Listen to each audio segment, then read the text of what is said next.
Yeah, it's okay. It looks like it's okay. Yeah.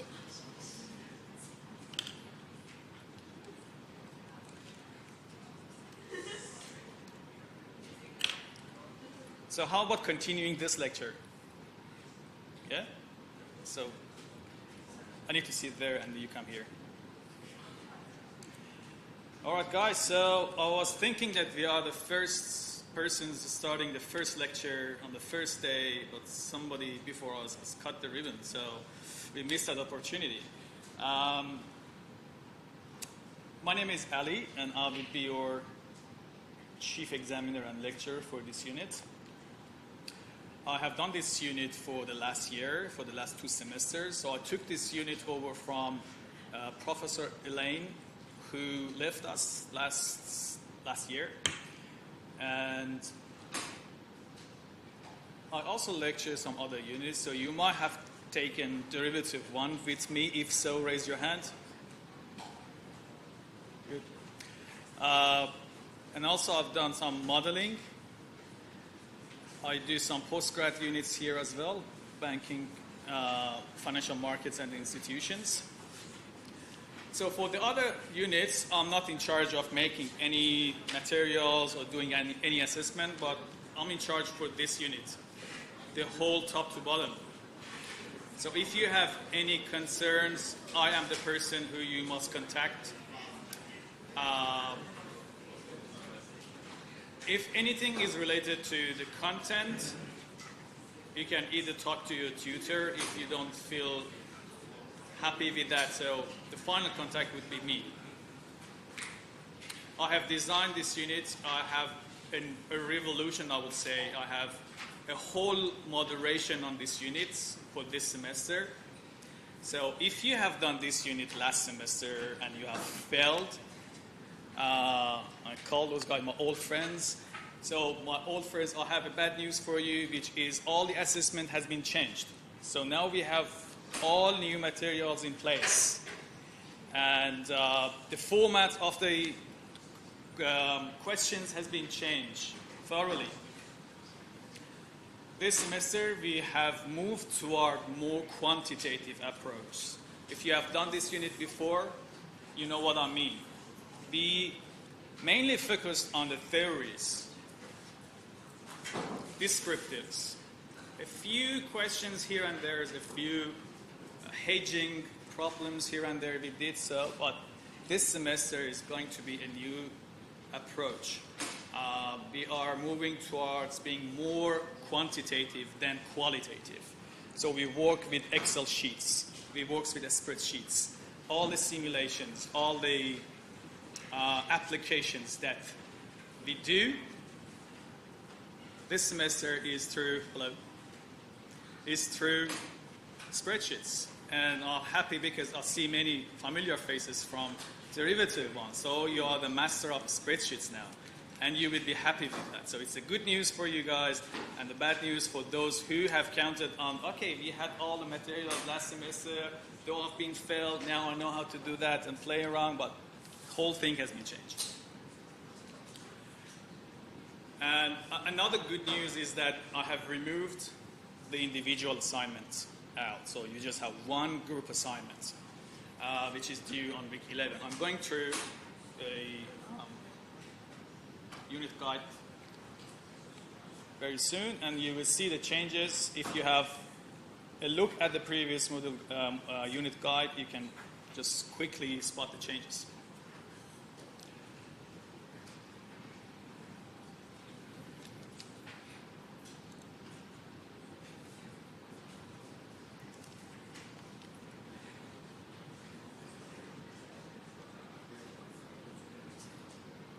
So I assume that all of you have read this welcome note. If not, I'll leave it to you to read. I try to have a glimpse on the unit guide and just cover the most important one that I know you are interested to know more about.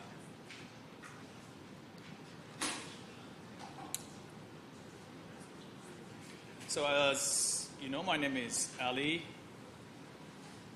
Don't worry about my surname. Just call me Ali. They just have one Ali in the department, so there's no confusion at all. Um, Karan is our main or lead tutor.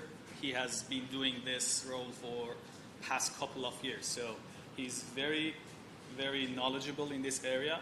He's the lead tutor. If you make any communication with the central email, he will be responding you, or if he miss any email, I will be responding to you. So me or Karan will respond to you if you communicate through the central email.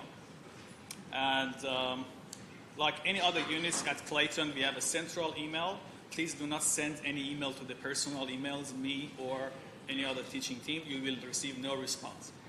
We make that clear. We need everything aggregated in one email, so that serves as our repository.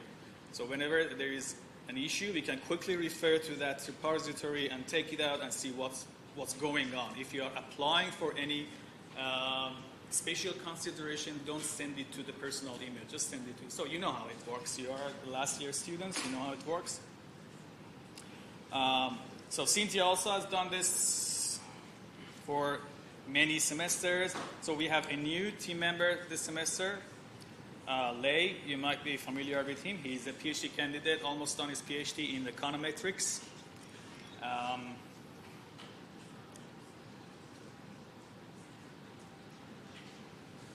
What else? Okay. So, first of all, these numbers are not in order. So week 3, you see quiz 2.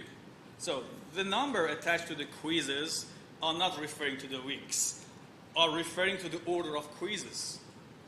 So we run 11 quizzes, but we just take sum of 10 quizzes because we are missing 2 quizzes, actually missing 1 quiz, but we don't count the first quiz. That's why I called the first quiz as quiz 0, which we are not going to assess that. So it's a mock test.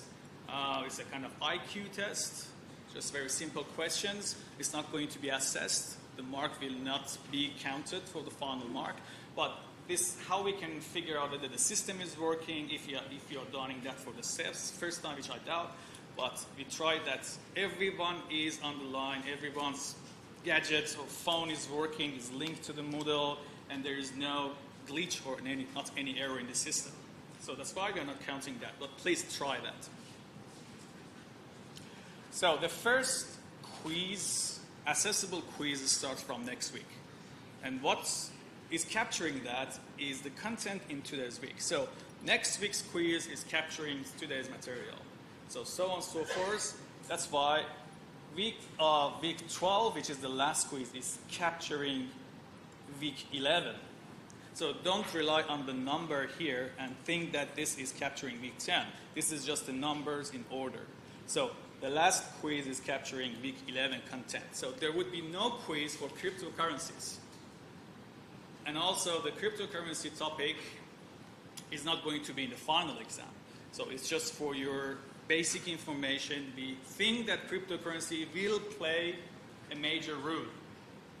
It was a kind of rising dragon. So last 2 years, when we were talking about cryptocurrency, everybody thought that, oh, that's a phenomenon. It's taking ground. So you can see that everywhere. But you see what happened to cryptos. All the cryptos now are lying on the ground. So even though they are not playing the major role in the economics now, but this is a huge breakthrough in the knowledge. This is a huge breakthrough in the financial market, and we assume or we expect all the predictions, all the econometricians, they predict that this cryptocurrencies will and must play a major role in the future. That's why we want to cover that. But because it's not a significant ingredient in the market yet, that's why we are not going to assess that in the final exam.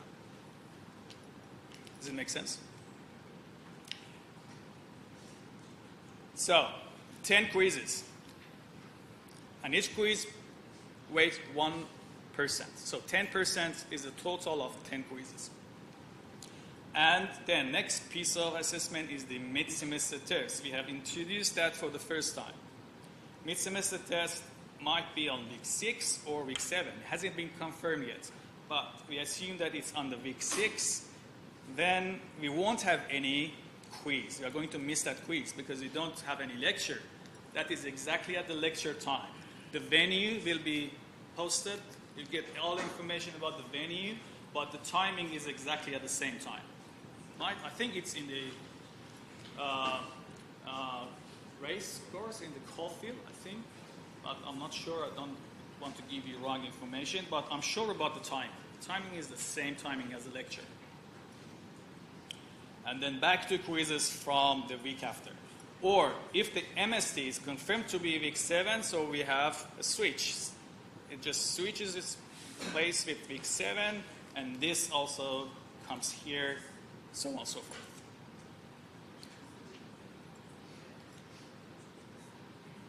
The only changes that might happen is that if mid-semester test is on week 7, then interest rate risk and swaps will be in the mid-semester test. So I think that you hope that it sticks at week 6. Then you don't have to be worried about the swaps, and that goes to the final exam. So far 2 pieces. First quiz, 10%. The second piece, MSD, 20%. And the last piece of internal assessment is the group assignment. The due on Monday, 20th of May, week 11, the first day. So before you come to the lecture on week 11, you should have been submitted that, the online version. You have 2 days or 1 day or 2 days to submit the hard copy, which is a must, but the hard deadline of the submission is based on the online submission. If for any reasons you're working, you're not able to come and drop it in the box, don't worry. You can drop it next day. But make sure you submit and press the button of submission and get the report before you sit in the lecture time on week 11. And 60%, the remainder is on the final exam. Any questions so far?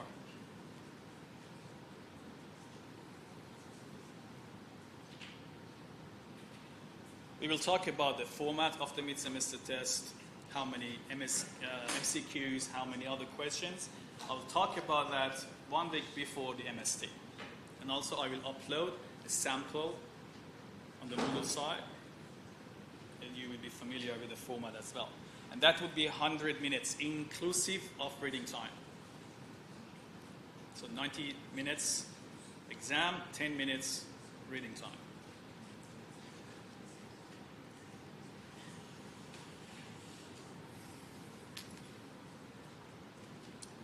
Hurdle rate, 50%.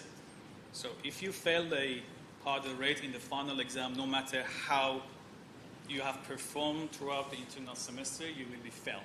We didn't have any of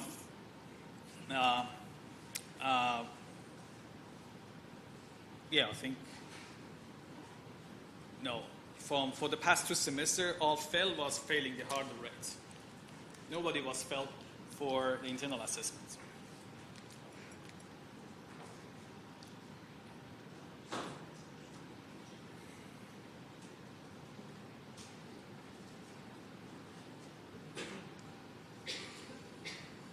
So it's a bring your own device, and it's very important. Please bring your laptop. Highly recommended to bring your own laptop to the tutorials.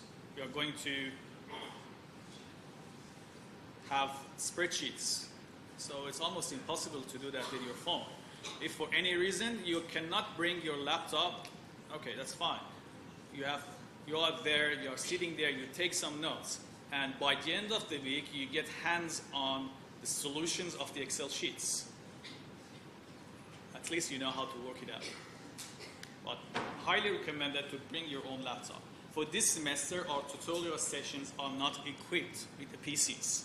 I've been struggling to get that, but because we made the changes very late, and all of these requirements of getting these technicalities in place in Monash needs at least 6 months prior notice, and we missed that. So we tried to get that for second semester, but for this semester we don't have any PCs available in the tutorial, so you need to bring your own laptop.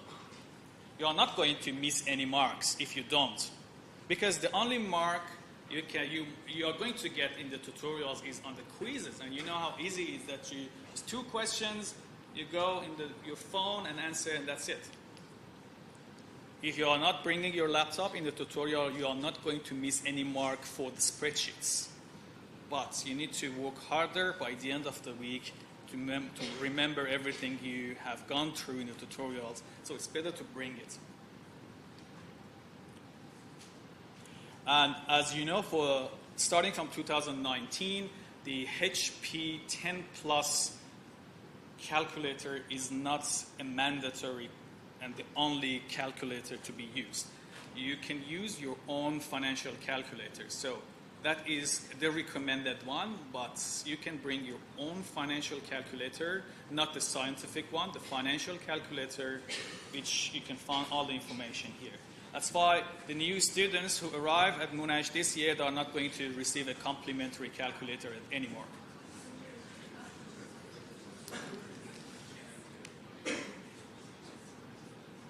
Any questions?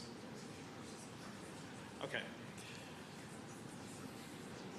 So, Eitman et al. Is our textbook. 2016 is I would say, is the last edition which has arrived in Australia. Edition 15 has just been published, but we haven't received that in Australia. That's why we are still using edition 14, and that is reliable. All the materials have been covered with both 14 and 15. The only changes that have been made to edition 15 is that an introduction of a new chapter, which we are not covering that, so we don't worry about it. And the second improvement have been made to the 15 edition is just bringing some new evidence for after 2014 currency volatility, which has been now introduced to edition 15. We just have a brief chat about it in the lecture, so we are not going to talk about it, so we don't worry. So for sure, some new tests, some new assessments are available in the new edition.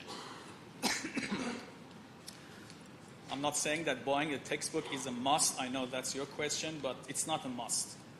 I would say the online version is sufficient enough. If you are a collector or you are keen to pursue your future career in international setting, then I'd say, yeah, it's a good reference for you. Please go and buy the hard copy. Otherwise, the online copy should be fine, $60 reasonable price. But if you are looking after edition 15, it's not a good time to buy it, because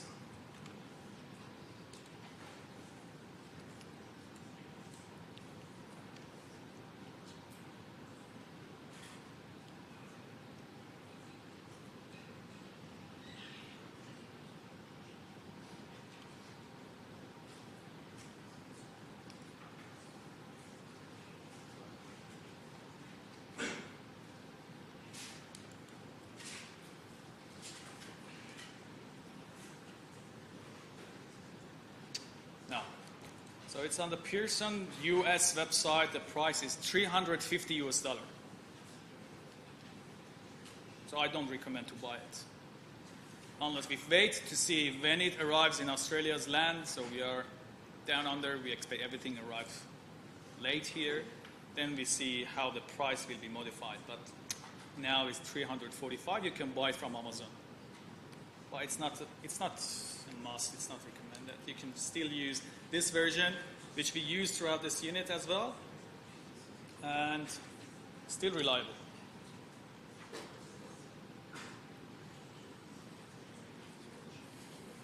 Any questions?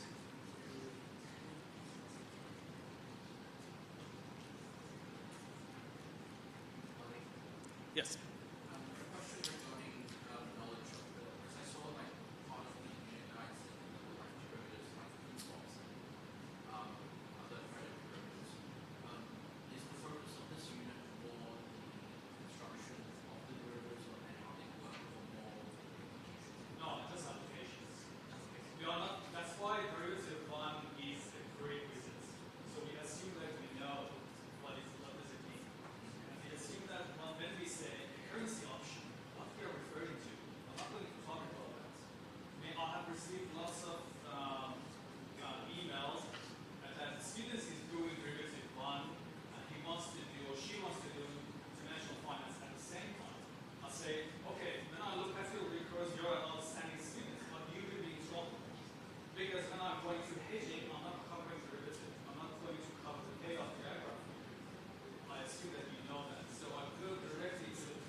All right, so you sit in the class, and I'm sure that all of you have tried that. So this is one question. You just see A, B, C, D. You don't know what's the question, but the tutor will project the questions on the screen for you. We have big screens in each tutorial, in each session.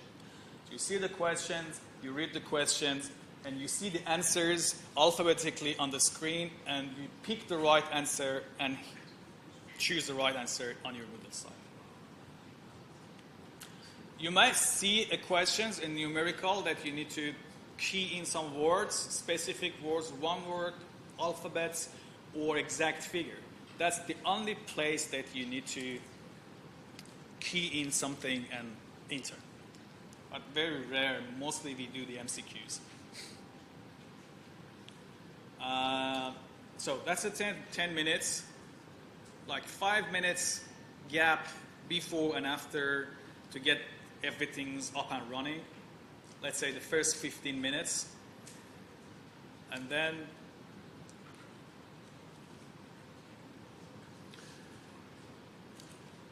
we assume that you have tried this before you sit in the class, so you're familiar with the questions.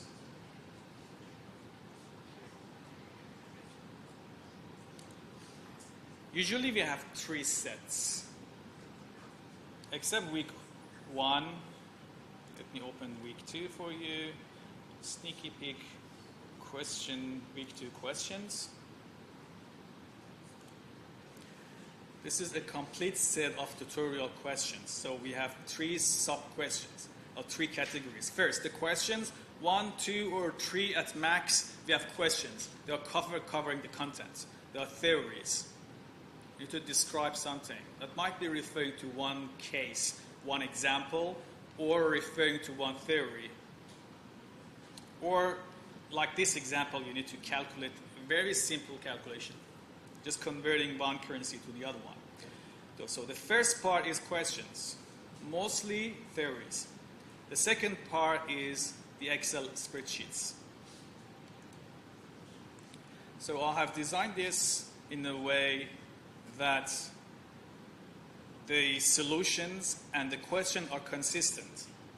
So whatever is missing here in the blue cells will be revealed in the solution, exactly at the same place, at the same cell.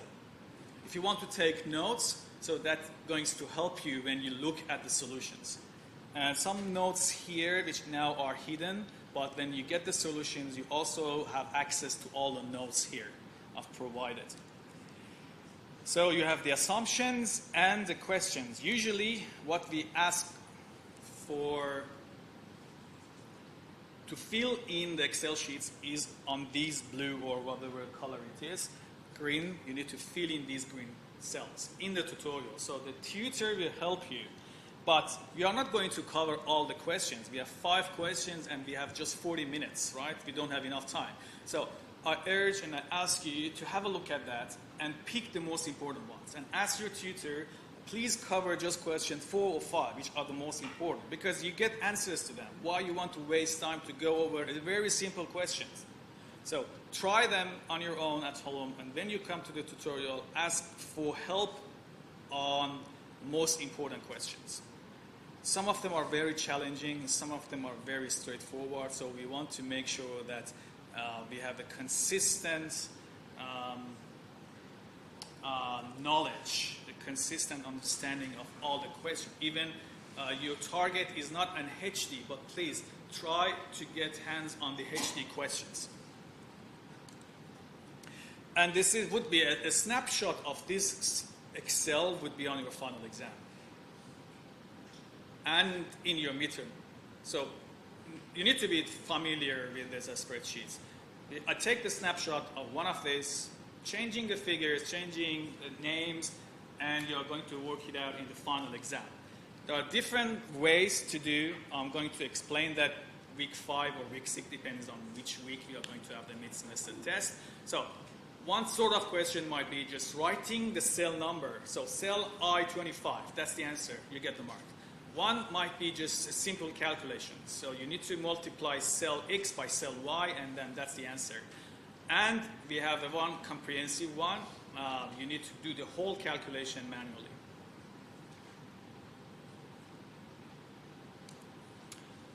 And the last part is discussions, additional readings. Beside our prescribed textbook, we used to have a bunch of additional readings. I have removed the outdated ones. So we had some articles from the economics or from Financial Times, which dated 2010, which are not relevant now. So they were talking about GFC and the consequences, which we have just passed that away, and we are not taking care of that anymore. And some of the applications are not valid now at the time. So everything has been changed. The whole international setting has been changed. So I have removed those articles, and some of them are replaced by new one, and some of them are just gone. So it's another good news for you. Instead of having 40 additional articles, now you have around 20, something around that number. Where you are going to access that, it's on the bottom of this Moodle site. If you click on Study Help, the first link takes you to the additional readings.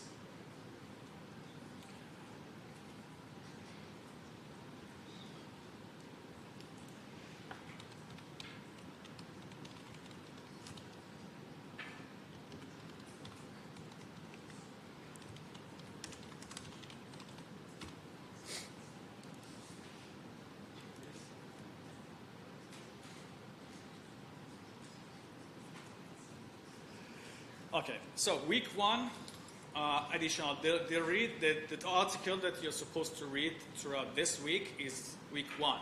So then a discussion about this article will pop up next week in the tutorial. And there are some specific questions. So this is the article that we are going to discuss next week, and we have two related questions to that. We're going to discuss that in the tutorial. Any questions?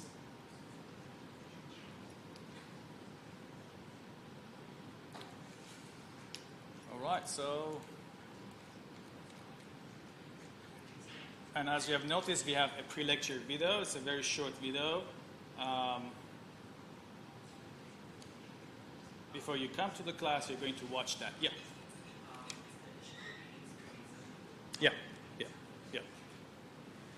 Yeah, they have been in the exam, and they will be in the exam.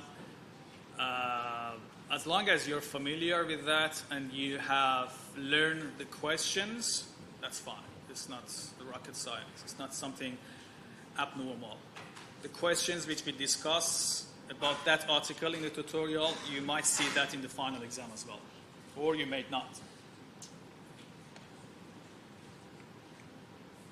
So this is the order. Before you come to class, you watch the video. Then we have the lecture, so everything is in order. And then you go to the quiz. You go to the tutorial, do the quiz, and then question and the Excel sheet. Everything is in order, top to bottom.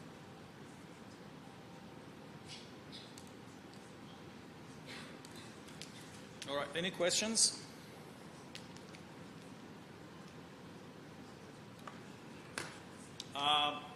I usually, in my other lectures, I used to let the students ask questions during the lecture. Well, this semester I want to try a different mode. If you have any question, I want to see which one is better. And I want to experiment on you. If you have any question, write it down on a piece of paper. Then we are going to have a break after 1 hour. Whenever we reach to that slide, a specific question slide. If you have any question, I will answer that. If you don't have any question, you can go out, have a breeze, have a drink for 5 minutes, and come back to class. It's a win-win situation.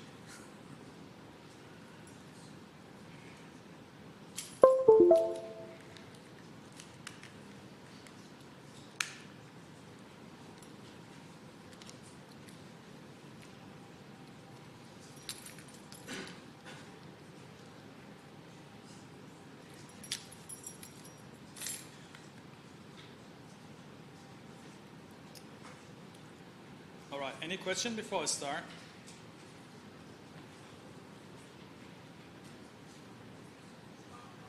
Yes. Just to clarify, if there were questions regarding clarifications, can we ask you at that point? Yeah, that's what I'm saying.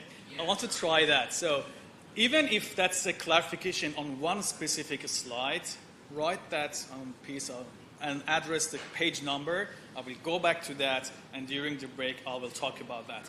If I'm able to answer that, fine. Not, you will accompany me to my office, and we will have a discussion afterward. Let's see how it works for the first lecture. If you are not happy with that, we go back to the anytime question.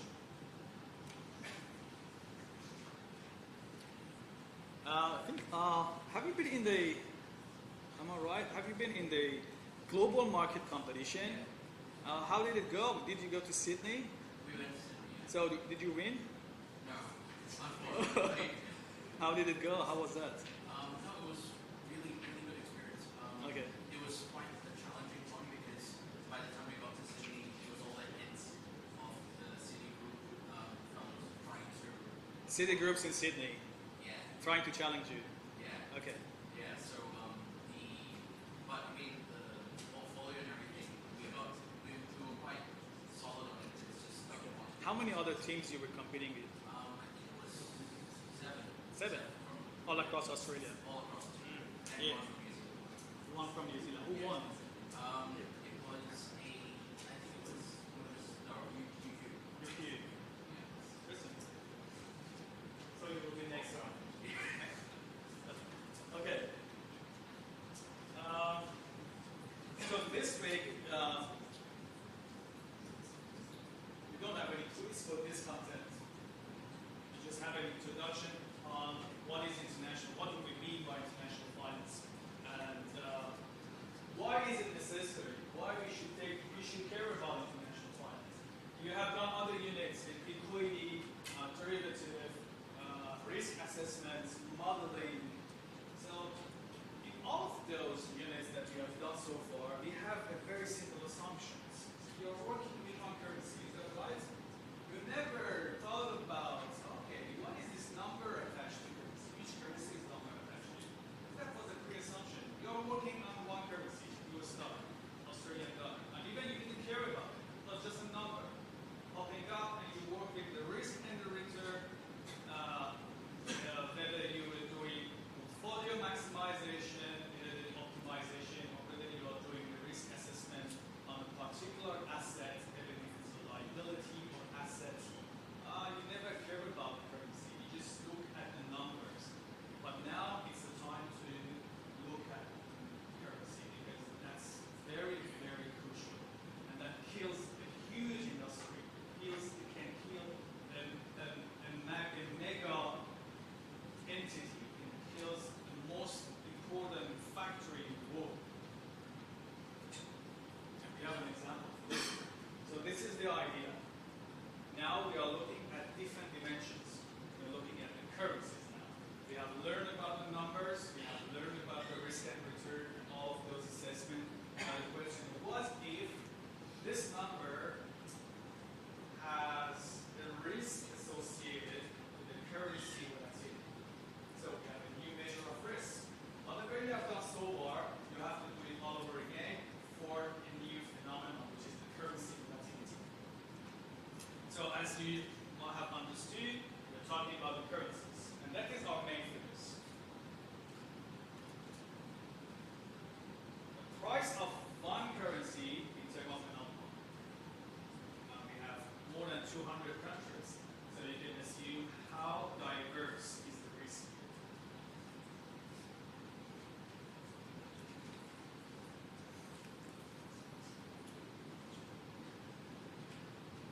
So we talk about what do we mean by international finance. I try to break down each week and talk about the categories that each week is related to.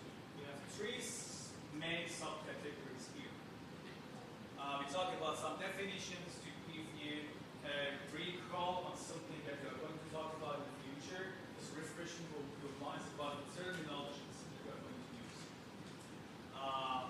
We assume that before we start other topics, you must know about the Fisher equation, which is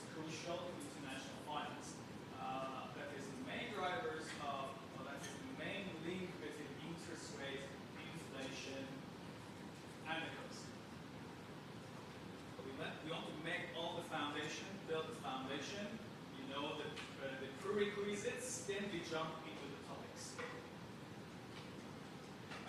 What is the global financial marketplace? Now we extend our vision from one local setting of one currency to the global financial market. Now we try to link the marketplace in different countries together, so we need some linking pieces here.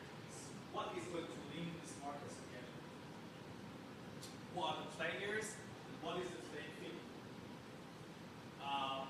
We talked about some methods of quotations, the ways, how we are going to talk. This is a language. So what is the language terms? What is the language signs? What are the alphabets in this new language that we're going to learn?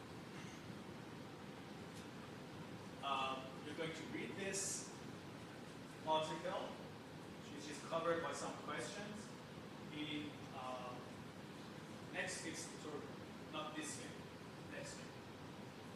The question which is going to cover in this week's tutorial, I'll talk about that in the last slide. So this additional reading is for next week's tutorial. All right. So we said that we are taking one step beyond the local setting. Everything we have worked out so far was talking about one company doing all the business involvement in just one currency, or even we didn't care about the currency, we just figured just one figure, one number. Now, what if you are going to bring one currency next to that number, and how that number is now associated to the risk of that currency? So now we're talking about the corporations, the entities, the enterprises who are playing globally. They have a value chain in different countries. Nowadays, you hardly can find a company which is just doing the business, whole value chain in just one country. Even if you look just around you, your shoes, your sneakers, if you're wearing the Nike shoes, the fabric is manufactured in Sri Lanka or Bangladesh, and stitches is done in Vietnam, China. The wages are paid in Chinese yuan or in Vietnamese currency, and also they have wages paid in US dollar because they have a headquarter in US dollar. So you see how broad is the exposure to different currencies. So, PNG, if you Google it, you will get an idea what do I mean with a multinational enterprise. You might not heard about PNG yet, but if you Google it, the first image you see, there it is. This is the shampoo that I'm using. Oh, is it made by PNG? I didn't know that. This is the sandwich that I'm eating every day. The ingredients is made by PNG. This is the bag I'm using. This is the mobile phone that I'm using. This is made by PNG. So you haven't heard about PNG, but they have hundreds of brands all across the world. Then you can see how they're exposed to different currencies. This news release was in January 2015, right after the time that the whole global financial market was experiencing currency decline all across the world against US dollar. So US dollar was almost at the peak against all other currencies. We had some exception, like Japanese or Swedish crown or Switzerland franc. They were not affected because they have their own characteristics. We'll talk about it later. But in a general term, US was at the peak and all other major currencies were declining in 2014. And now imagine we have an enterprise like PNG, which is distributing their products, their brands all across the world. So it's a huge suffer for them. Let me just bring a very simple example. Let's go back to Nike. Nike shoes, Nike sneakers are made, manufactured, and sold all across the world. And let's focus on one example in Australia. You intend to go and buy one Nikes, and you have been tracking the price for the last 4 months, and now you have enough saving, you are going to buy it. And your assumption is that that sneaker's price is $220, right? For very stylish and brand new. And then you go there and find, oh, suddenly after just within a week, the price has rise to $350. Will you buy it?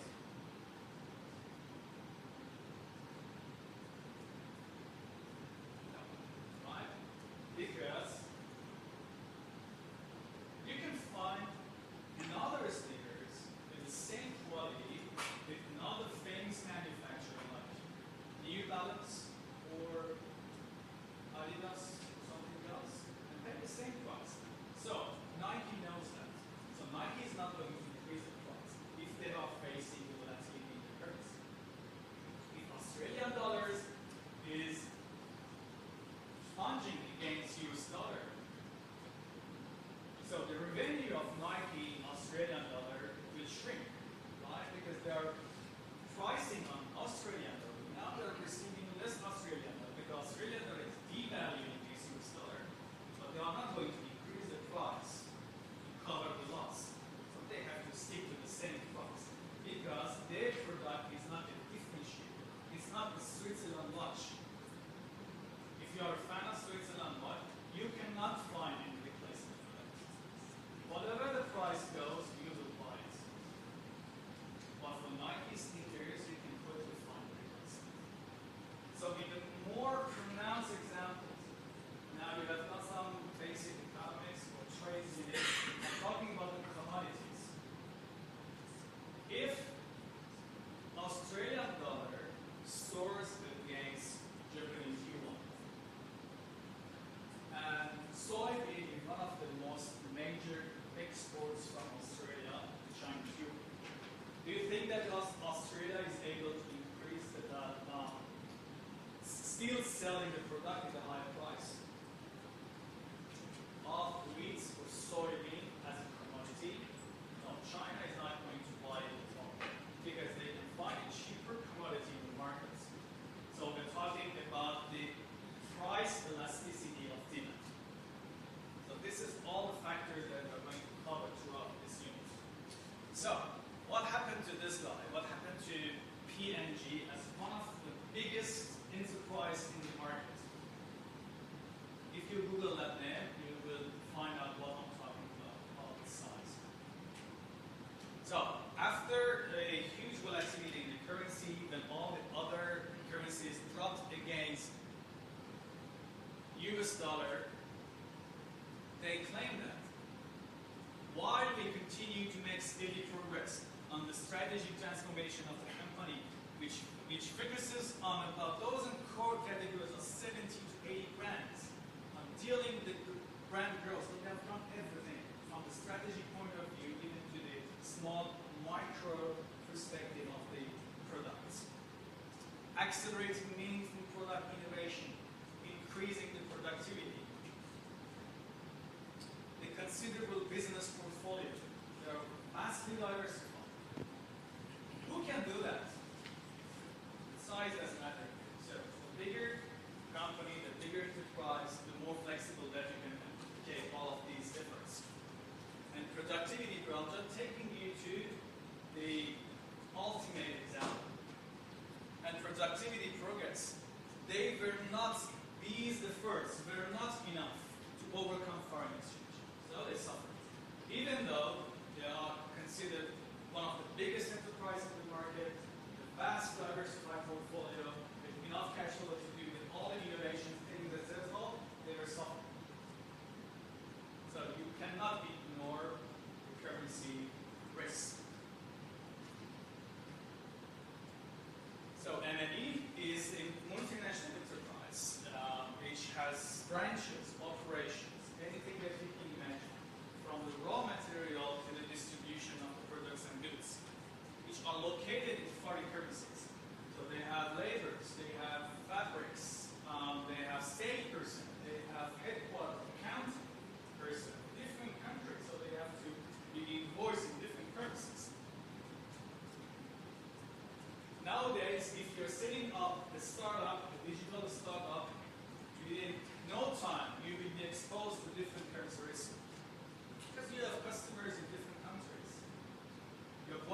have your value chain, if you're producing anything, you take something from other countries, you need metals from Malaysia, you need some copper from other countries, you make some little instruments in this copper, you're exposed to just within fraction of time.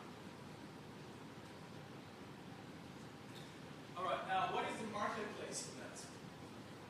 The marketplace consists of three pieces. First, talk about the assets, we'll talk about the institutions, and then how these players, how these institutions are linked together. And that linkage is through currencies. So you know that assets are different type of assets in the market.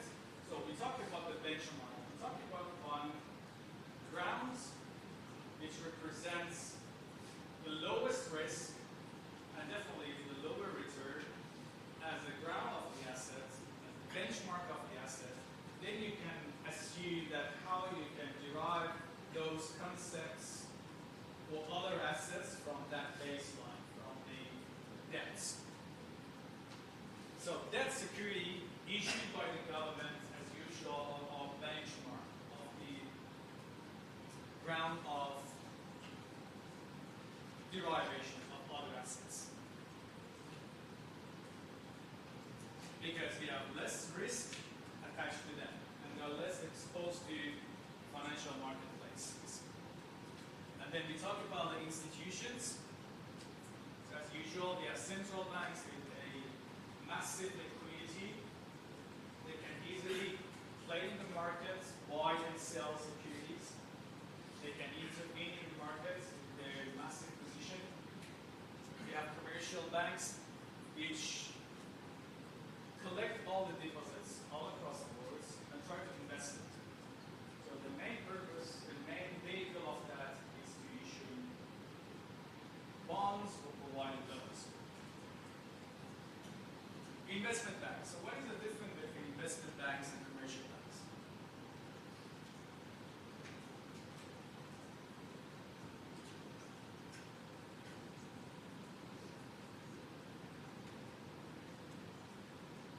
Why we differentiate these two? Someone knows the answer? Yes. So commercial banks usually deal with they're more concerned about the profit margin derived from earnings of the people and getting deposits from people, whereas investment banks are more concerned with making profits from or commissions from merging two companies, acquiring or one company acquiring. Okay, that's right. So the main difference is that investment banks are not taking any deposits from the retail sector. So the pool of funds, by getting those funds from rich investors, they can be funds, mutual funds, they can be superannuations, or superannuation can play themselves as a major commercial banks. They have a different name, but they can do the same role. When you open a super account, you are not actually depositing anything. It's just called a contribution. Technically, it's a kind of deposit, but it's not called deposit, it's a contribution. So you don't have the choice to withdraw your deposit. You don't have the choice to reduce your deposits. Or you can increase for some limits, but you are not able to reduce from some certain limits. That's why they are not called commercial banks in nature. So these are the majors. Central banks,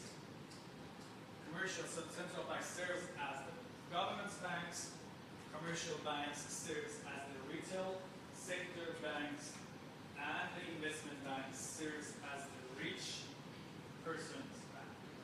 There are some limitations. You can go and invest in Goldman Sachs, but if you have at least $1 million.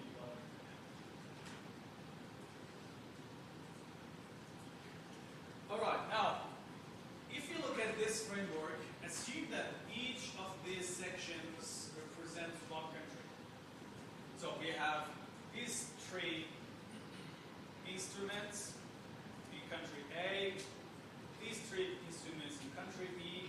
So let's say the country B is doing well in this three instruments. Country A is doing well, so we pick these instruments, and this is country C. So public debt is raised. How this central bank in country C can invest in a security which is backed by public debt. So another country, a different player, wants to use this as a security investment. Or if we have an institution here, in country C, now is going to use a corporate bond here as a purpose for investment. How they can link together. So we need banks here, and we have the linkage. NASA said the linkage here is the currency. So that's the crucial part.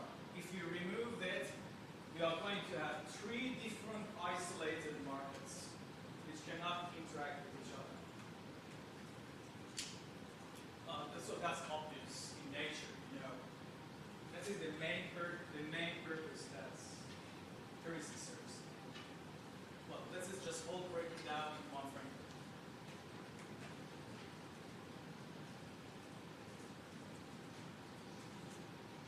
This is the terminology. This is not the terminology of the language of the currencies from this slide. 40% of the quotation in the market have US dollar on one hand. So currency X versus US dollar. Currency Y versus US dollar. If you sum them all of those quotations on a daily basis and calculate the rate of that across all the transactions has been occurred in that day, that is roughly around 40%. So 40% of all currency transactions across the world involves US dollar as one of the signs. It can be a base or a proxy. It might be a commodity, whatever. Computer symbols are used for digital networks. So the banks, when they trade each other through the network, they use the symbols.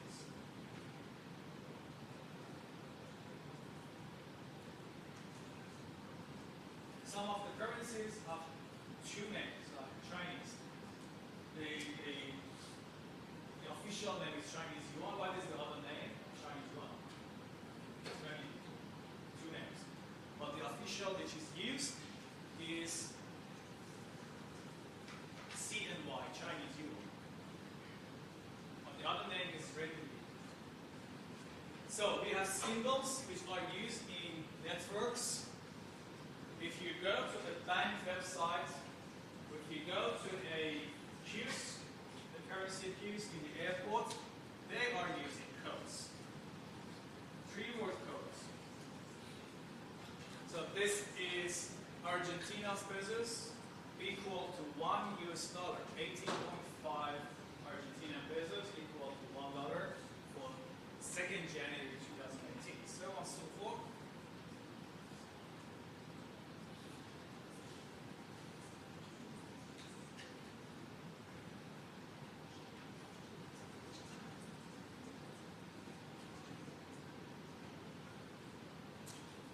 After the Asian crisis in 1997 and 1998, the market were stable, and the market actually was booming. The investments were growing, companies were integrated all across the world. We have multinational entities entering new markets. The market has experienced a very steady and stable situation. In the early 20, early 21, late 20s. So I'm talking about 2001, even after the bubble of collapse. I'm talking about 2002, 2003, 2004. A period of 5 to 6 years before GFC 2007.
shows that the market is correlated to each other in a very dangerous way. If your aim is to be more diversified, actually you are weaving all of your incomes together, that one collapse in one part of the board will end up in the collapse of all the other pieces, like the house of cards.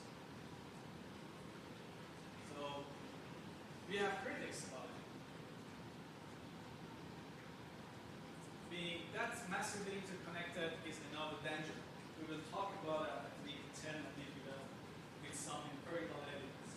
We're going to show you even in the markets where a major enterprise corporation is hedging massively on the derivative. Actually, they are removing the risks on paper, but what is the empirical evidence? We'll talk about that. So this is our aim. This is our goal throughout this unit. We talk about these three categories. First goal is to explore the risk. Once we have explored the risk, we try to consider that risk based on the requirements. How tolerant we are in terms of taking the risk. Are we risk neutral? Are we risk takers? Or are we risk averse? So we have learned about the utilities. That applies here as well when you consider the risk. So we explore it. Second, we consider it based on the utility function, and then we try to manage it. The first 6-7 weeks goes for the first two parts, and then almost the last half of this lectures talks about management, how different it is. Using the market instruments, using hedging activities, or doing some natural hedging. And on the line, they're talking about the price elasticity of the market as well. That must be taken into account. So it's not just one-dimensional consideration. So week 2, 4, 8, and 12, we talk about the exchange rate systems, the conventional, and also the last part is just the new blockchain system, the cryptocurrency, which you can create your own currency at home if you know how to code the blockchain. We're not going to teach you coding the blockchain. Exchange rate determination, week 3, 4, 5, 6, 7. We consider that, and then we try to manage that in 8, 9, 10, 11 different ways. We talk about the interventions from a major scale, from a macro perspective by the central banks, how they can control the risk at the first place. If their intervention is enough, which usually is not, then each entity is going to take their own action, which is highly recommended. We go for week 9 for that transaction exposure management, and we head to operation, and the last part, further investment, which is a type of natural hedging.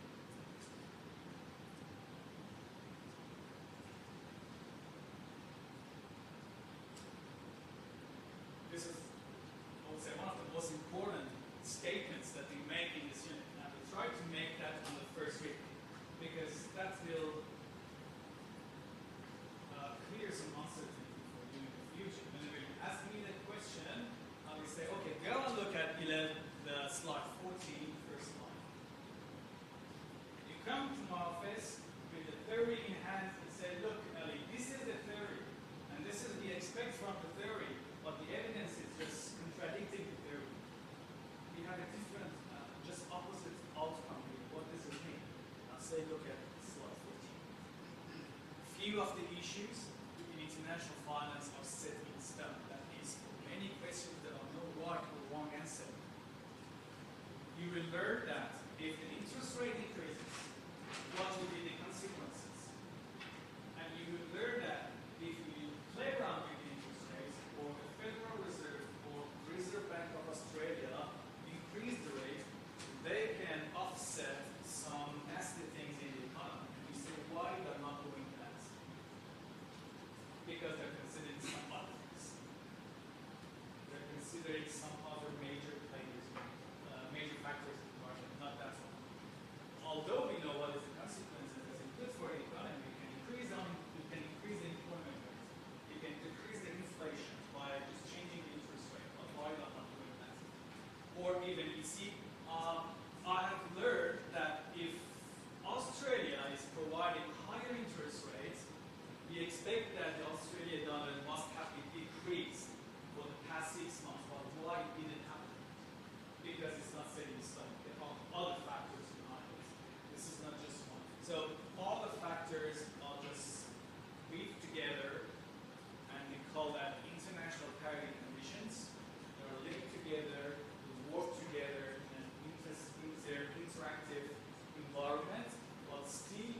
we try to teach you the principal theories, but the extent to which this reality fits in theory is mixed. And that is still a place of debate among scholars. You will learn about the impossible trinity, you have learned about that, but we have famous economists popping up 2013 and criticizing the impossible trinity, which is the backbone of the economy. But that is not criticized, being criticized. And then you look at the paper, you see, okay, there are real evidence. The real evidence that you cannot take even two at the same time. You have to sacrifice two to achieve just one. And that's all ruled by major powers in the economy. You know why US dollar can impose sanctions on countries? Because they have to operate, because they control the marketplace. Eichmann, as all, is very easy book to read. I'm not going through it line by line, so I'll leave it to you. You just pick some important from it and then highlight them, followed by practical spreadsheets. Try to implement those theory into spreadsheets. That's what you need when you go to the future career. Very soon you will be graduated and you will go to the job, and we don't want you to be shocked when you open a spreadsheet, which is now linked to different currencies. So you will be familiar with working out the numbers with different currencies and also managing risk of corporations. We have lots of calculations based on spreadsheets, and also we do some manual calculation, pen and paper. You need a lot of time spending on self-evaluation, trying to put the pieces of puzzle together. When it doesn't make sense, you need to try again and try to link them together as a puzzle. Sometimes they're contradicting each other, but that's the nature. That's what we have in the market based on the evidence. All right, this is the last part before we get to the question part, the break. I'm sure that you know this terminologies, definitions: investors, speculators, hedgers, arbitrators. Is anyone here that needs more clarification on these terms? Just raise your hand and I'm happy to go with that.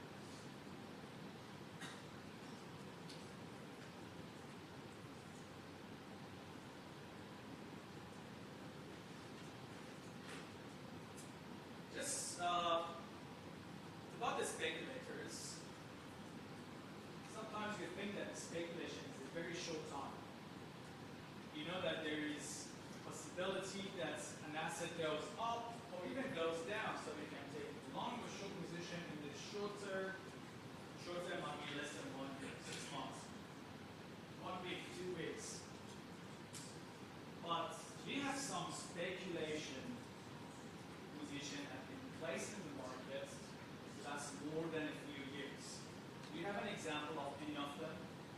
So in the first place, it was a speculation position which was intended to hold for shorter funds.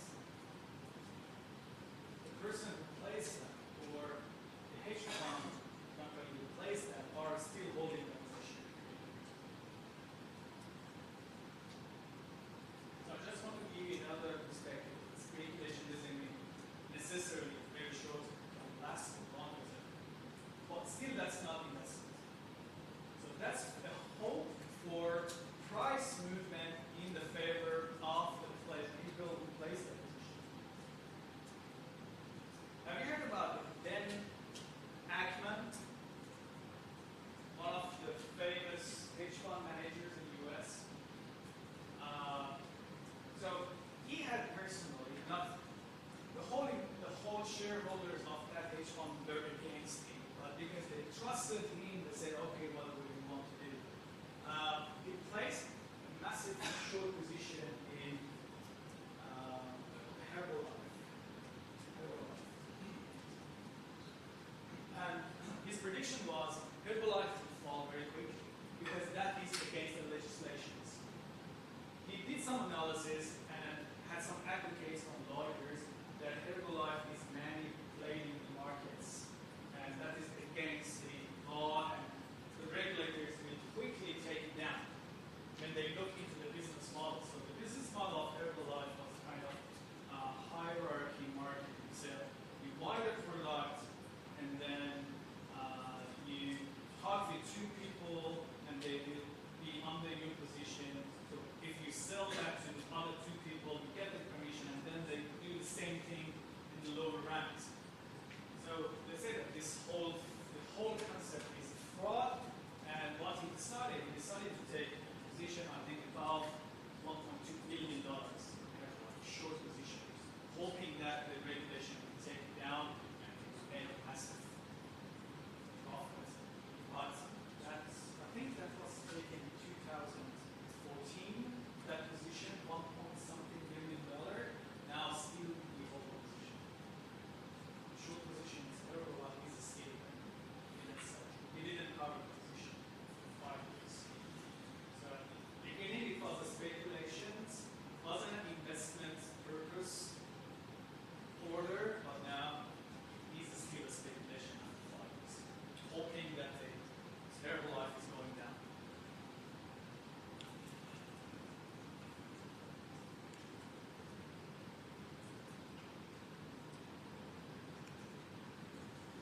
Types of markets, centralized market versus OTC. So a centralized market has a unique characteristics, which the prices are there. If you go to that market, wherever it is, you can find the price of the asset, whatever asset it is, you can find that price. And it can be a vegetable market. So when you go to the centralized vegetable market, you can see the prices. But OTC, you cannot find the prices now. You cannot find that price. So you have to do negotiations. Let's say you want to make some short positions, your broker will start negotiation with the long positions, so that they're happy to take long or not, or the other way around. So everything is through communications. Over the counter. So the most famous formal exchange is the stock market, the centralized market. We have brokers, we have dealers. The brokers organize the trade. They introduce buyer to seller or vice versa. They don't hold a position. So they just charge the commission for the service that they provide. Dealers, they actually take the position. So they have quotation in the market. They have bid and ask prices. I should have put another term here. You know what is the other term? Markets. We have another type of trade facilitators here, which is not conventional, but it's called market makers. I didn't put that here because they are not always in the market. They are in the market for some occasions. Then they are asked to do it. In terms of liquidity. So when the market regulators find that the market has a lack of depth or breeze, they ask the market makers, which are usually the dealers, famous dealers.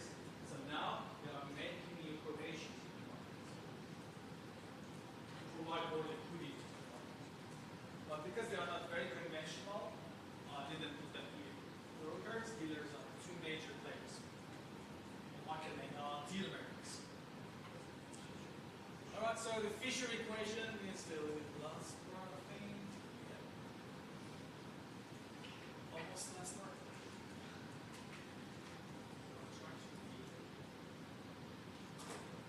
And this, you know the equation can be simplified, I plus R plus pi. So can you tell me when we can do that? How, on what scenarios, on what environment we can simplify that into this? Can we do that every time on any market? So if you expand that equation, you will have the term r times pi. And because r and pi are usually decimal figures, it's two decimal figures for 0.04 times 0.402. So what is the equivalent? 0.40. So that is an electrical item. You can ignore that. So that's when you have low inflation environment. If you have low inflation environment, you can ignore that r times pi and simplify that equation to r plus pi. So if you are living in Venezuela, please don't do that. Venezuela is experiencing 1,000% inflation per year. You are not able to do that. Simplification in Venezuela. So the components, we have nominal at the left-hand side and the real interest rate at the right-hand side, for sure plus pi. So the nominal interest rate that you have been promised by the bank comprises of two elements. First, the compensation that you are entitled to receive by delaying your consumption, plus the compensations that you are entitled to receive due to losing your purchasing power. So if you compare one country with the other one, you are experiencing higher inflation, you are losing your purchasing power faster than the other country. The banking system will compensate that for you by providing higher interest rate to you when you are investing in that banking system.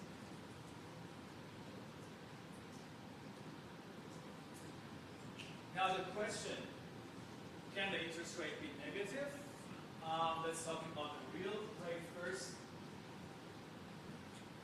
We look into that question from two different perspectives. First, ex post real interest rate. If you look back, have you earned negative interest rate? Have you earned negative real interest rate in your investment, which has been done 10 years ago? Now you're doing the calculation to find out whether you have received negative interest rate, the real one, not the promised one. Or ex ante. You know all the macro rates. You know what is the forecasted inflation rate for the next year. You know what is the base interest rate provided in the market.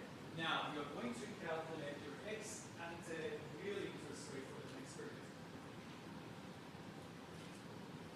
And the last question we're going to address is whether the nominal interest rate can be negative. How possible that it is that you go to the bank and the bank is saying, I'm going to give you minus 0.005 interest rate. Are you going to invest that? You might say, it's a crazy person to do that.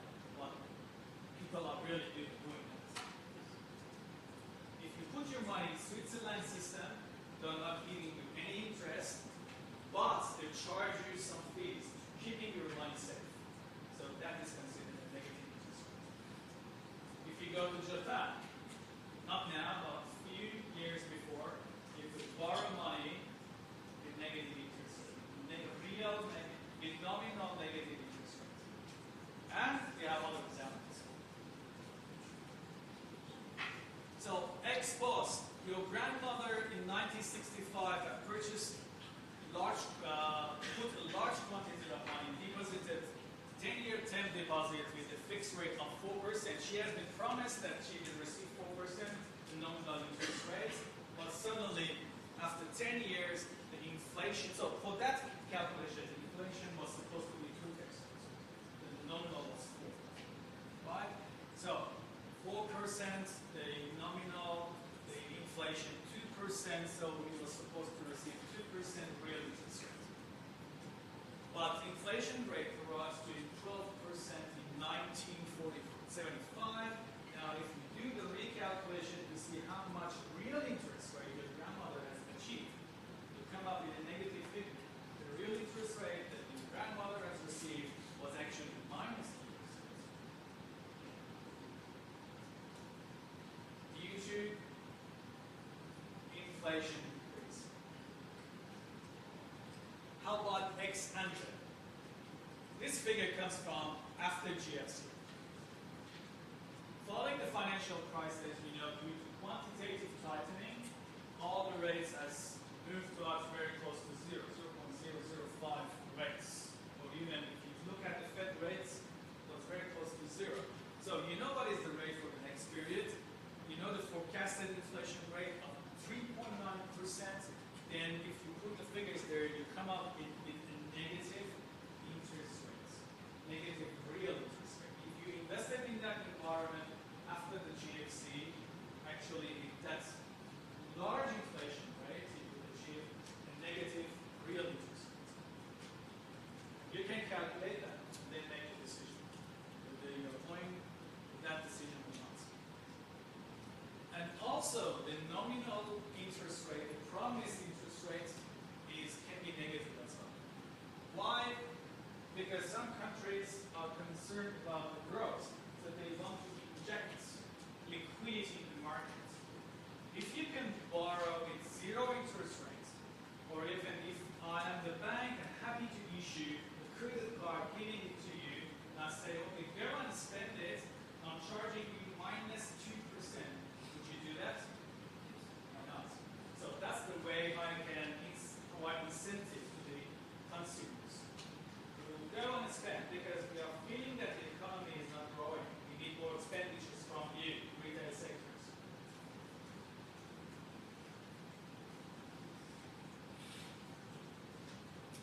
Then we have some other terms.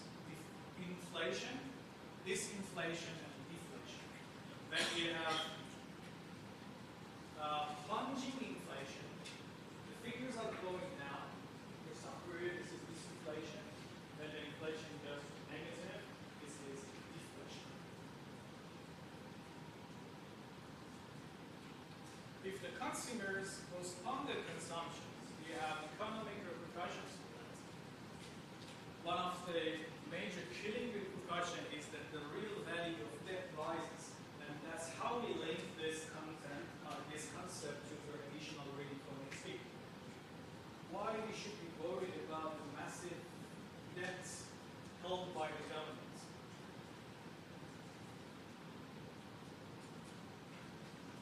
And more important than that, who is holding that debt? Who is the massive bond buyer of U.S. Treasury bond? And you know, a silly guy who has just started the war in China.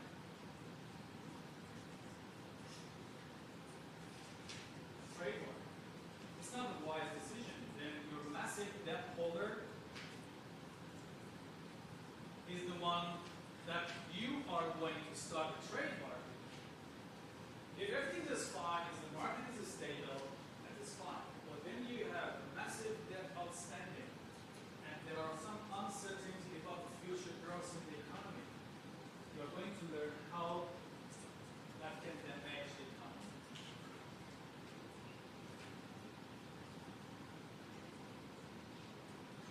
Okay, a very simple example. You have just bought a house for $500,000 and you have a 10-year interest rate on the mortgage for the full amount. You are an investor and you intend to hold the house for 10 years. Now we have two likely outcomes. First, the inflation environment is 3%.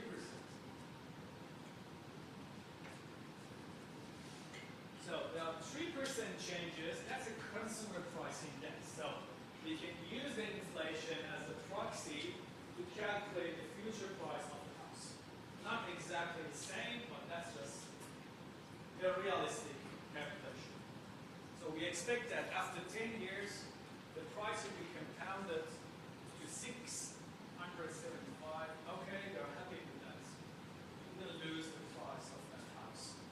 But if we have a deflationary environment of minus 3%, so we are losing the value of the assets. If you buy a house in Tokyo, after 10 years, the price of that house is going down.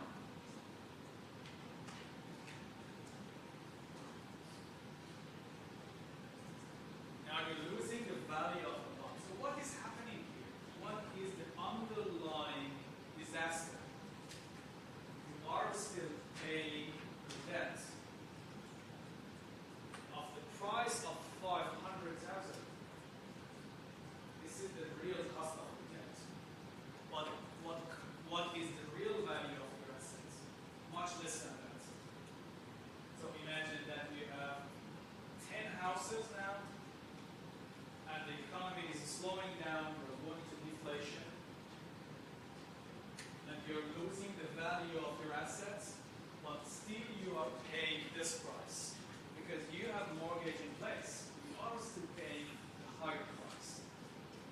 So, from a corporation's perspective, that is one reason that some corporations will declare bankruptcy. Because when they do the math, they calculate that they realize if they default on that bond, they would be better off than paying the price. Does it make sense? It's a very small scale.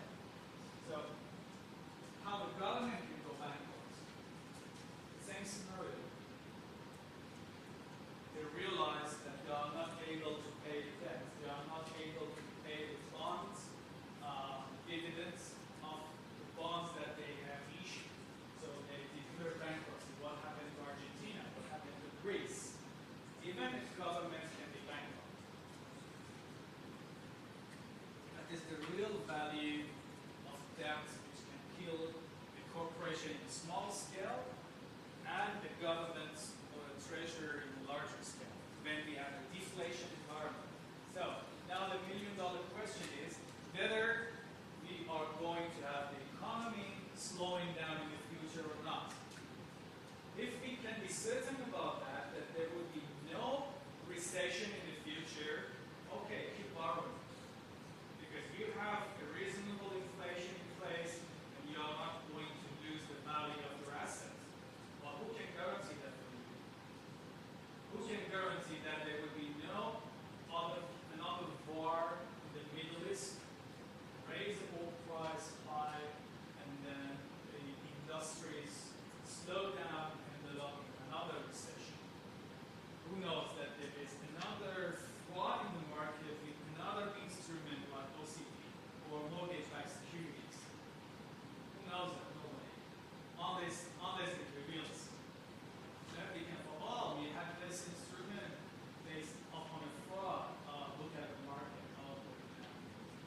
So nobody can guarantee that. If there is a recession in the future, the corporations or the governments who have a large pile of debts, they are going to suffer. Please read that article. It's just a phrase from that. Don't worry about Australia. We are still in a good position, but we should be alerted about it, not to add more levels of debt to that. The country, the governments, the RBA usually are very sophisticated and mindful of that.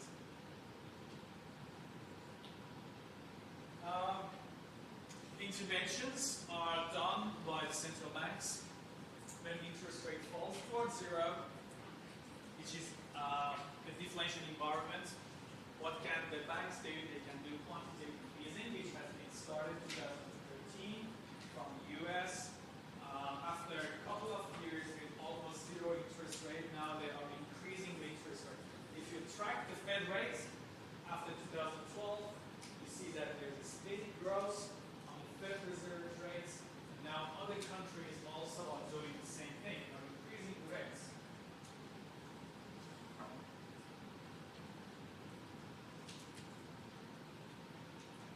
If that is the rate is going towards zero, which is a sign of recession. We have low consumptions. How we can promote expenditures by setting a negative nominal rate. This is what actually the Japanese central bank is doing. They say Japanese people are giving negative interest rate. Why you don't go and spend? And they don't do that. They just want to work. We're talking in general. We are not suffering in a recession. But what Japanese Federal Reserve or central bank is observing is that Japanese people are hesitating to spend. They are not suffering in a recession. The industry is booming. They just want people to consume more, but they don't. So that's the main reason Japanese banks are providing negative interest rates as an incentive to consume. Please look at that link. Shows you an illustration of the curve, the yield curve across different years.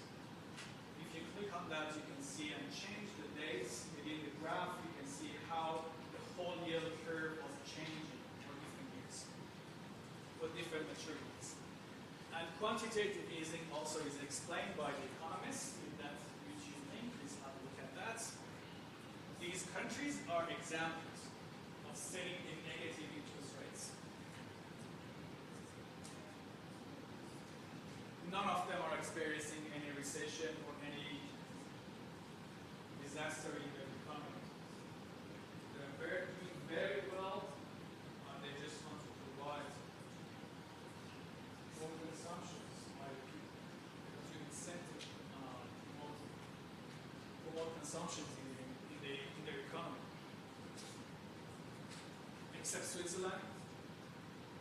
Switzerland is another case. We'll cover that later. It's a safe haven. Switzerland serves as a safe haven for foreign investors.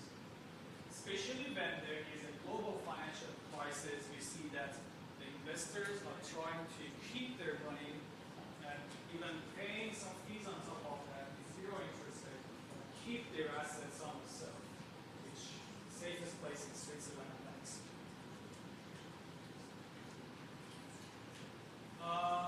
Why we do interventions, why central banks do interventions in general, to prevent deflation. Deflation can kill the industries by reducing borrowing costs, by encouraging investors through different means, but the most profound way is to provide lower interest rates, and also to reduce the value of currency. So we look at that more specifically at week 5 and 7, and we will see how reducing or increasing the value of the currency can affect the economy. All right, now questions. Add a break if you want for 5 minutes. Have a fresh air break. Come back in 5 minutes. Or if you have any questions, let's cover the questions.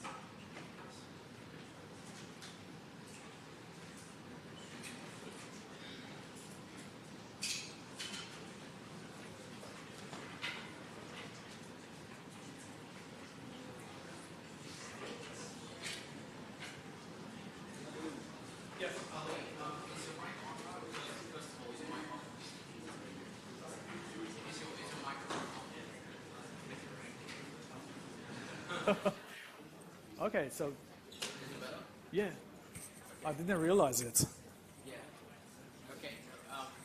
No, but I actually have questions. Sorry for the online audience. Looks like my mic was off. Okay. Well, but I assume that you were fine because you could hear me. Otherwise, you would raise your hand. Yeah. Hello, online audience. Yep. About the exposed real interest rate. So how there was this expected inflation and also this expected inflation.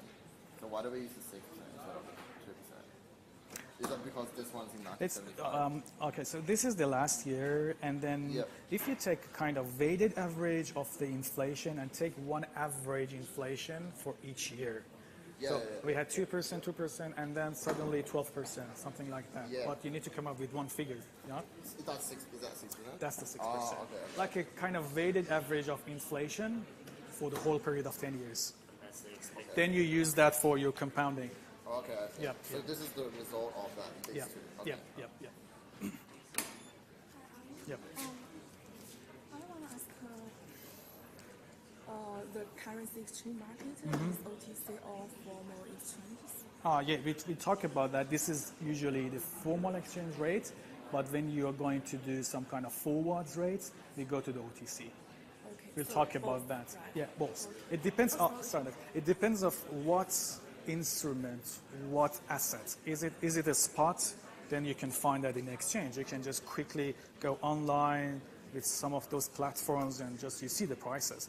But if you want to buy a forward, you need to go to the OTC market because that's negotiations. Yeah. Because in my introductory finance, the lecturer said it's OTC, so I'm a little bit confused. No, it's because wherever you can find the spot rate, that's the formal exchange. Okay. And for this time, ex post and ex ante, I didn't find the difference. It's So when you say ex post, you're looking backward. So you have done some investment before, and you have realized the inflation rate, you can calculate all the inflation rates, and you know what was the nominal interest rate. Then you put the figures in it, do the simple calculation, and you find out the real interest rates. But ex ante means that you have some predictions of inflation for the future, and you know what is the nominal interest rate promised for the future. Then based on those information, what would be the real interest rate for the given period in the future?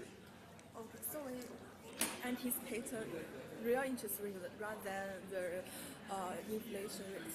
Yeah. You calculate the real one here. Oh, okay. Yeah, because you have some predictions of the pi, and you know what is the interest rate, nominal, so you calculate the ex ante real interest rate. But in this question, why don't we use 2%?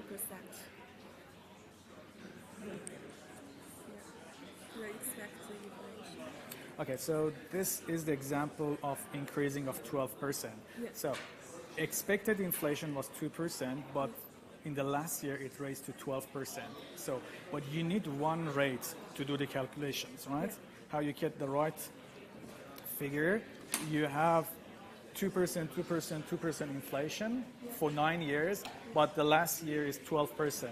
So you come up with the kind of average rates of inflation across 10 years, and then you will use that for your calculation, just one rate. So then when you find the average is 6%, then you put the 6 here, and you knew what was the nominal interest rate, 6%. The real that you have achieved was minus 2%. So we need to use average. That is the average, yeah. Yeah. But this one is 2011. It's not in future. It's looking back. It's like you are here, Yeah. you are 2008, all right? Or 2011 here. Yeah. You know the interest rate and you know the expectation of the inflation. Then you can do the calculation here for the future. Looking forward. No worries. Can you just start back up again, or can I do you have time for questions? Yeah. Okay. I got through.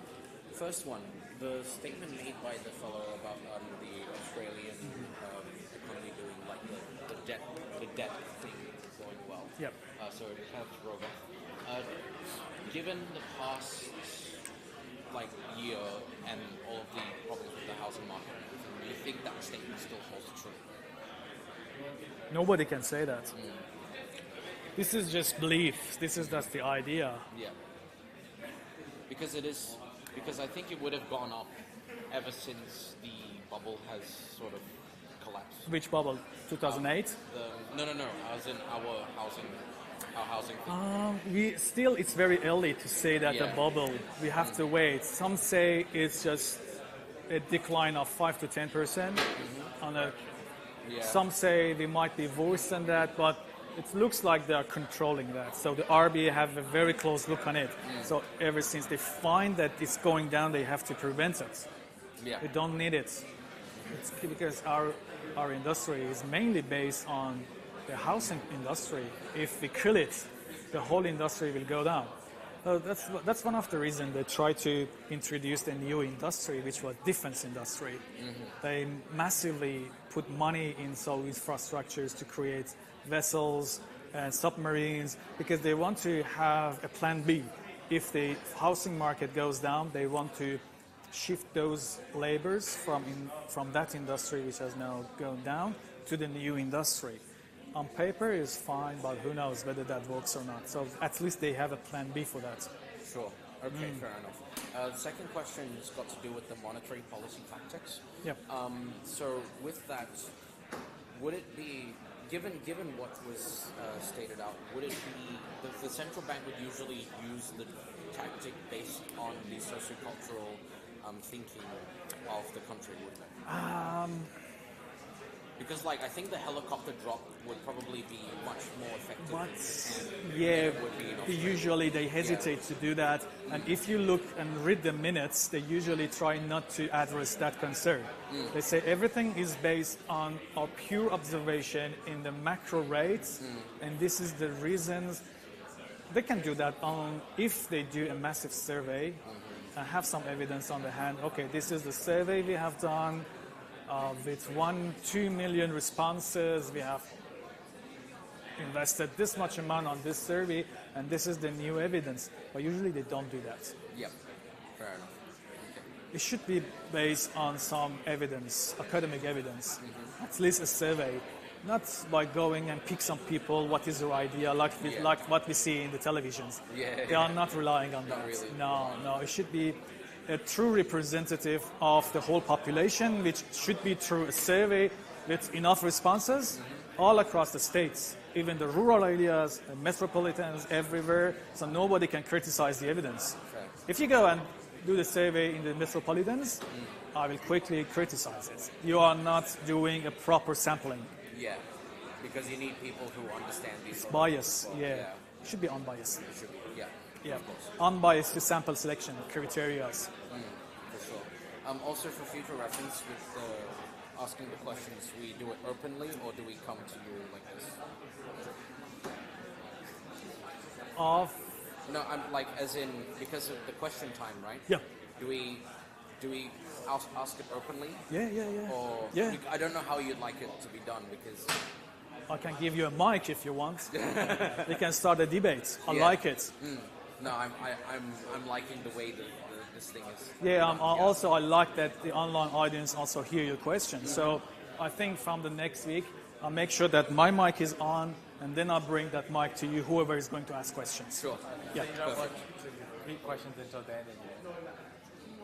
Yeah. I think. How does it look like? Yeah. You like it? Yeah, I think it's good if we have a more interactive where someone literally says it. It's kind of like a convention where Yeah. you know they ask the. Yeah. Lecturers are normally moving from the old way to the. I think it's much more engaging to be really frank than just like for students to privately come up and because you don't know what kind of questions. Whichever makes you happy. Yeah. I'm okay. I honestly don't. I think that's the best way. All right. Yeah. All right. Quick Yeah. thing. You read this question, right? Benefits and disadvantages of lower and higher value of Australian dollar. So higher, I just said that they're going to struggle with exports. Yeah. That's what we want to know about your pre-existing knowledge. But then with lower, what do you say? They're Exporters, importers, imported, yeah? Okay, that's it? that's it. In a very small scale. But it's not really that simple, but yeah, we just want to focus on it in a very small scale.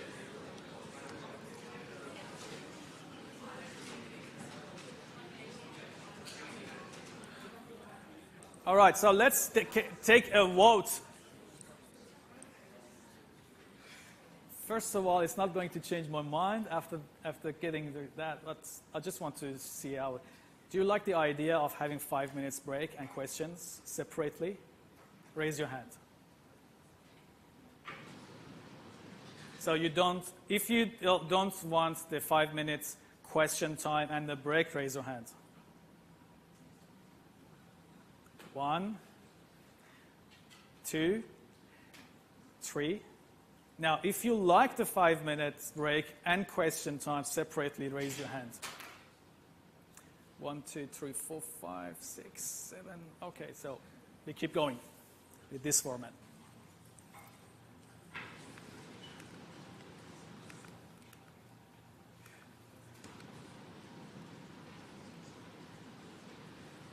And I really like this photo. When you type question, this is the photo that pops out. I don't know why. Does it represent question? Yes. Okay, so global currency trading starts based on the time zone. We have Greenwich, London at the base, at the center. Every other centers are measured upon that base. Lag or after. Starts from Hong Kong. We have overlaps here for Hong Kong market, Tokyo. We have trades in New Zealand, which is supposed to be the first place, but because that's not considered as a major currency market, that's not there. So we have Hong Kong, Tokyo, and Sydney, Singapore, and for some places here, we have a huge overlap. And that overlap is the place that we have more breadth and depth in the market. And it goes to the west, Frankfurt, London is the center, We have kind of overlaps here, begin here, two major markets, Frankfurt and London. And then we have another major overlap here in the far west, San Francisco, Chicago, and New York. There are the major currency market. There are the major nodes that the transactions are settled and cleared in those centers. We have other nodes as well in the market, but they are the major. The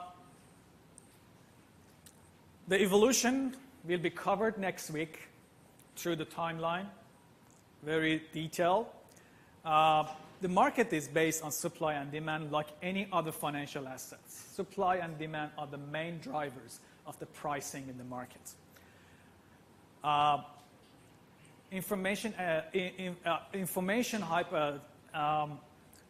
Efficiency hypothesis. How efficient is the environment in terms of information? That is another major factor behind the pricing. If we have enough information about the asset, which is here, the currency in the market, we expect that based on the efficient market hypothesis, that price truly reflects the available information in the market. So the more and the most efficient market would be the US market. We expect that the US dollar is, we are still running the lecture for the next 5 minutes. Market participants are usually looking after liquidity, like commercial banks or corporations. They just want to borrow, so that's why they are engaged with the currency market.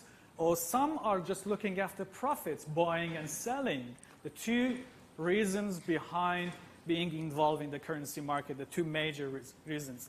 So the players, bank and non-bank, exchange dealers, private, speculators, central banks, so on and so forth. Size of the market is around 5 trillion, or was about 5 trillion. It's a massive market in 2005. And this is how you can see the breakdown of different ingredients in the transactions. We'll talk about forwards, swaps, and options later. Spot, the line has declined from 2013, but surprisingly, you see that the swaps have increasing. So this is showing something. When you have increasing number in the swaps in 5 years, it means that we have concerns in the market. We want to reduce the risk in the market. We want to lock down the contracts in the future by using the swaps. We want to remove the uncertainty. But spots are going down. So it means that now, comparing to 2013, in 2016, we have more concerns about the futures. That's why they use more swaps. We'll talk about swaps when we head to the swap topic. Okay, this is the most important part. In this lecture, we have two currencies coded against each other. So the left-hand side is the base, the right-hand side is the price. So base price, always remember that. This is the legal and conventional way when you go and find the codation. You have base and price. Don't be confused. Even I'm confused sometimes, to be honest.